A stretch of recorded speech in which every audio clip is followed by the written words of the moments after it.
How's it going? So, today I want to talk to you about trees. The things I wish I knew when I first started growing trees. I would say, number one, the time in which you plant your tree. I would not plant it when they're selling trees like crazy. It's July or August, it's really warm, and you think it's a good time. You may even see fruit on the tree and think, oh, amazing, this thing's going to do great. Worst thing possible. You want nothing on that tree. You want that tree to be stripped bare. You want all the leaves to not even exist. You want what's called a dormant tree, okay? And you're going to get that between the fall and springtime. And if you're going to plant it in spring, plant it in early spring. The only reason you wouldn't plant it in the winter time is if the ground is too frozen, all right? But you want to plant the tree while it's sleeping. Okay, move it in its sleep. Give it time to rest and to adapt to its new environment. Do not amend the soil unless this is unless you're planting in a pot, which is a completely different story. Just do not put a tree in the ground with a bunch of compost around it, in the soil. That's a terrible idea. If you're gonna mix it in, do it very lightly. But people will put tons of compost in there. What happens is the roots will spread. They'll get to where the native soil is, and they'll be like, screw this, I call these trust fund trees. Once they go outside of the trust fund or daddy's credit card, it's not so easy. So they come on back to the trust fund, where it's easy, and they don't grow. They don't make anything of themselves, and they don't get large and succeed. You want your tree to struggle. Another thing, don't water your tree every single day. It has what's called a tap root, okay? And you can compare a tree to a human if it helps you understand. But that tap root, you got to develop some work ethic.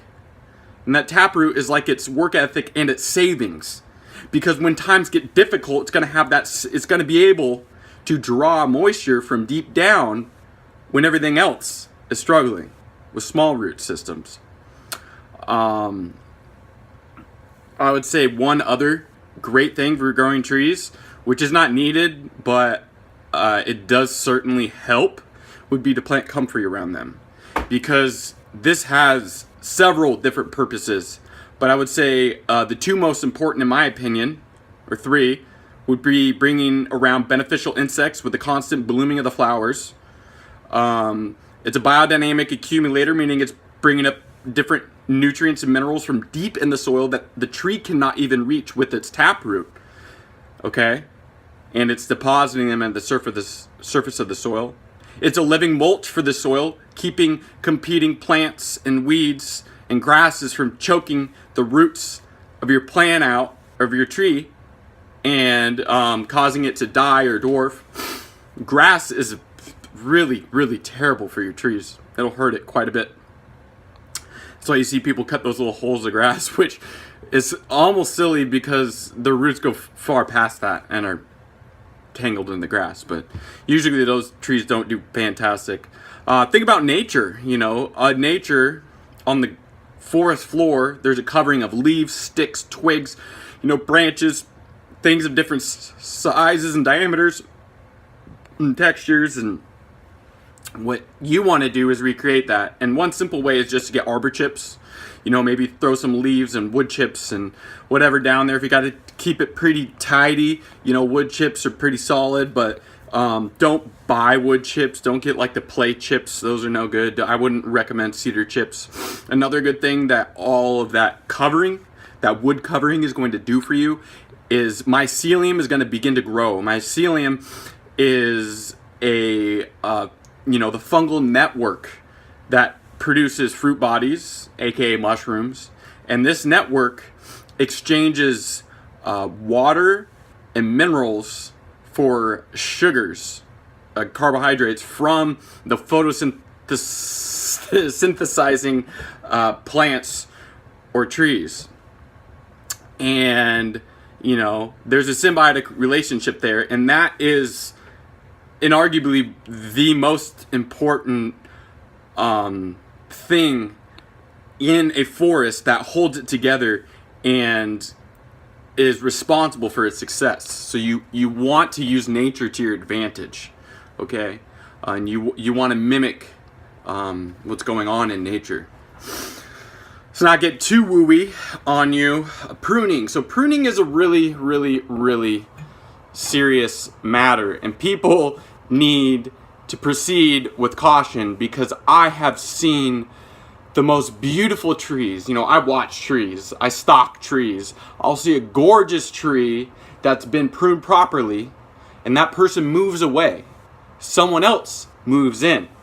They either A, cut the tree down, which is super sad, B, do nothing, which is, depending on how the previous person pruned it, can be problematic, or C, you know, take the law into their own hands and just whack the hell out of this tree, essentially killing it, okay? Stopping all the fruit production, maybe promoting diseases and whatnot. They prune it at the wrong time, it's hot out, and they go, get a chainsaw and cut off big old limbs, you know, like 8, 10, 12-inch diameter limbs, cut off, you know, 80% of a tree. You should maybe take 25, 30% on a tree that, you know, is able to handle that. And every tree is different. So, yeah.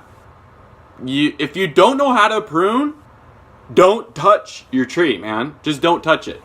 Okay? Another thing that people do not know that they should know when growing trees is there's something called a cambium layer. Okay? A cambium layer is what keeps a tree alive. It is its circulatory system. When you peel back the outer bark, you will see in there is a living cambium layer, okay? And beyond that is the woody portion of the tree. The life is in that outer layer. It's not in the middle of the tree, okay? So, if something comes by, a weed whacker, an animal, you know, what have you, rabbits can do this, rats can do this, oftentimes humans will do this, and you'll see there's like plastic protectors, a corrugated black plastic tube around trees. You think it looks kind of ugly or odd. That's to protect the cambium layer. Because if you cut that all the way around the tree, it's like decapitating a tree. It's a matter of time, unless it miraculously, you know, heals, which is very difficult, it's gonna die. So, what else do we have here? Yeah, so I would say the biggest thing is your tree. Oh, it's sunlight. Sunlight. Make sure it has enough sun. Don't plant it on, you know, the north side of your house and just wonder why it doesn't produce. You know, it needs to have adequate sun. There's some shade tolerant trees, but trees are going to need some amount of sun, you know. So remember that. Yeah. And then know a little bit about the roots. If you're planting a cherry tree right next to your patio, it might peel up your patio. So be careful of that. But other trees, like, you know, fig trees, they like to have their roots constrained. You can plant them near concrete and everything, and they'll enjoy that, but they won't disturb it. But if you don't want to learn all the details about things, just take a tree when it's dormant, meaning there's no leaves on it and it's a little cool outside. Dig a hole, put it in the ground, maybe loosen some of the soil around it, but don't go too crazy. Just slap it in the ground.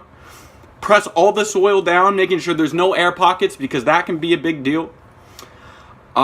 Make sure it's well watered in. And my favorite thing is just to do it in the rain. Okay. If you're going to prune, know what you're doing and do it at the proper time of the year. And if you don't know what you're doing, just don't prune. Just leave it alone, because there's something called the no prune method. And if you look into the forest and in nature, that's the method that they are using. And it works fantastically. It's magical. So, beyond that, look at nature again for the ground covering. Put some wood chips down. Do something. Make sure there's no grass growing within the roots. You know, do your thing. Yeah. Do not dig a hole and put a bunch of compost in it and slap your tree in it. That is probably the worst thing you can do, and then do it in the summertime. And that's what most people will do, and that's what they'll tell you to do at the garden center. They'll say, plant this in August, because we're selling it now. We're trying to make a sale. And buy the compost, because we sell that too. Throw it in a hole, put them both in there, and come back and buy another one in 2 years when it doesn't produce fruit or grow at all. Because you done messed up, boy. You done screwed up, okay? So, trees. If you don't know what you're doing, man, don't touch them. Look at nature. What's nature doing?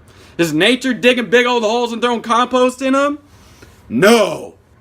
Is nature pruning its trees like crazy all the time? No. Sometimes has a windstorm and little animals bite it and stuff. Watch out, that cambium layer, that's life. And around it, make sure there's nothing, grasses and stuff growing. Don't use spreader bars. Those are silly. Let your tree spread itself. You know what I'm saying? Yeah. I think that's about it. You could just plant a tree and basically do nothing. Put wood chips down or whatever and do nothing, and you'll probably have the best result. That's basically what I do. And check out Sepp Holzer or other permaculture guys, and they'll talk about this stuff too. They'll go into great detail and share a lot more information if you want to geek out on it. Peace.